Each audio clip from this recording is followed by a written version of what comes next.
Should Nick Saban stay or should he go now? That's the question that has been on a lot of people's mind here lately, especially mine. I've been thinking about it for quite some time, and I'd like to address it today. Should Nick Saban retire in the next year or two? Or should he stay as long as he sees fit?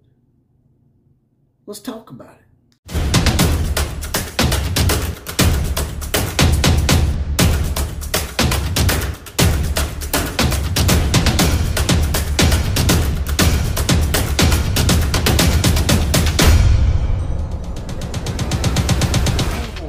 Boys and girls in Sportland, this is JPC. I am the OCF, that's the outlaw of college football.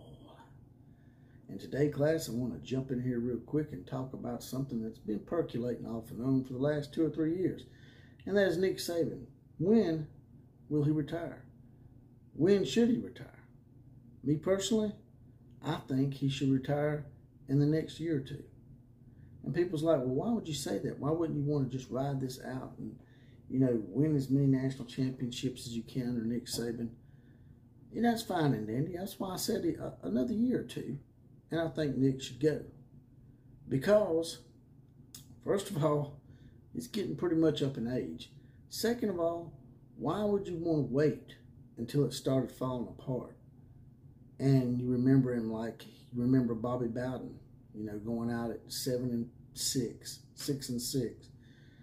Same thing with Joe Paterno, going out with very mediocre records. Eddie Robinson, same thing. All these coaches, even Bear Bryant, wasn't the greatest at the end. He was like 8-4, I think, his last year at Alabama.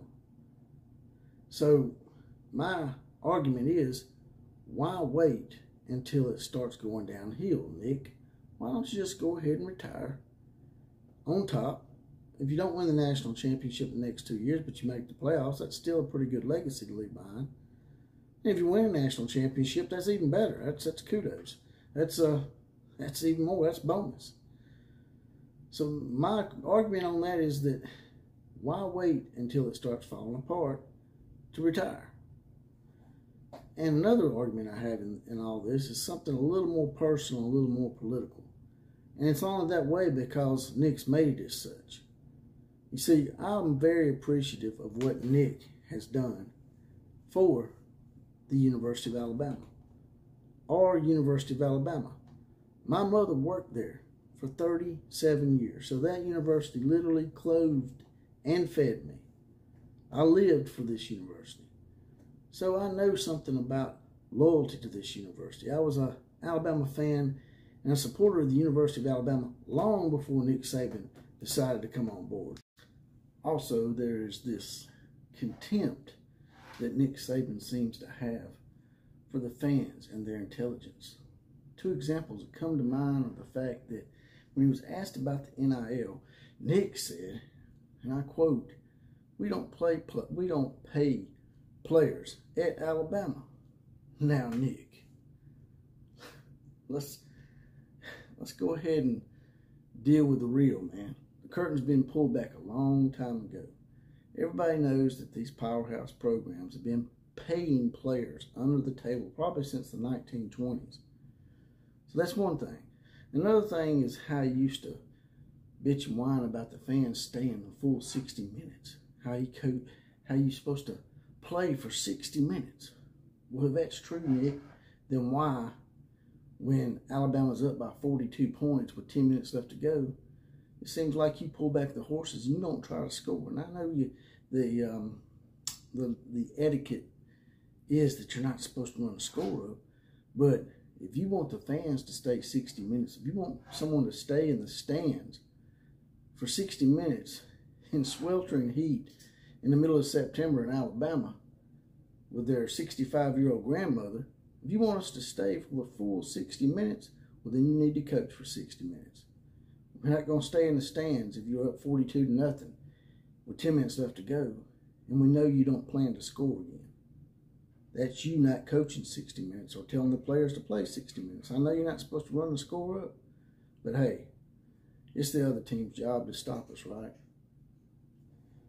And what I'm really speaking of here is all the political crap and shit that he's been sticking his nose in here as of late. Now, you are entitled to your opinion politically, Nick. That is true. But it seems to me like, you know, this is a red state that you might want to try to temper your opinion on those kind of things and maybe placate a little more to both sides, so to speak. We all know the reason why Nick does what he does. It's not because he's a staunch Democrat. Now, a real issue started a while back when he marched for the BLM. And I'm all for equal rights and equal opportunity. I'm all for people being treated equally, regardless of race. But don't go and march and support a logo that you've done no education on, that being the BLM. The BLM, the only reason Nick supported that whole BLM thing with Najee Harris was he was patronizing his players, and he knew that most other minorities and their parents are Democrats. So he done that because the BLM is sort of Democrat slanted. BLM has the word black in it. And I think that's what Nick saw, and he took it and he run with it without doing any education, Nick. And I was disappointed in you in that because to me it seems like you would have had a little more backbone and been able to stand up to an organization that's obviously racist and Marxist and has been implicated in sex trafficking, Nick. And now they've been implicated in all sorts of money laundering and illegalities in the donations that they received in buying $20 million houses for their, I guess, upper management, you could say. You know, the same ones that was implicated in sex trafficking. And that's why you always go out and do your own education, Nick.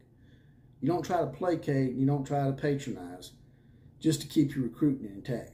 Because while I enjoy having great recruiting classes and I enjoy winning national championships, they are not more important than human decency. And the only reason that you went up there and pressured Senator Manchin, tried to pressure him in to sign a bill to do away with the filibuster and to allow people to vote with no ID, is that you thought in the back of your mind, you can say what you want, you thought in the back of your mind that it would help you in recruiting. And that's why you did it. And I have an issue with that. You don't use our university and the fame that you acquired through this university to pressure people in your political views, to sign some bill that you think, that you really don't probably care about, to be quite honest, but you think it's going to help you with the minority parents out there because most of them are Democrat. And that's why we need to do away with party label loyalties.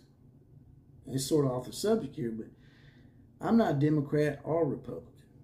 So party label loyalty, as I said 100 times, party label loyalty makes for corrupt loyalty. And that's why we don't need no party labels. And you need to quit trying to support a certain party label, Nick, just because you think it's going to help you in recruiting. And that's why I think you've done it, man. I really do. There's a lot of false bravado about you that I've seen here lately coming out. A lot of hypocrisy that I really don't like. Like I said, I love winning national championships and competing in football and winning games and winning recruiting wars, but not at the expense of forcing political views on people that you really don't believe in yourself and that are really not common sense things to support and have a lot of human decency, lack of thereof. And that's all I got to say about that. You guys and gals tell me what you think about this podcast. I'm probably going to get a lot of blowback off of this. But that's my opinion. I think Nick Saban should retire in the next couple of years. And then he can do all the politicking he wants. With that, I'm going to get off of here. Like, share, comment, and subscribe to this channel. And as always, KMCA to all the other teams.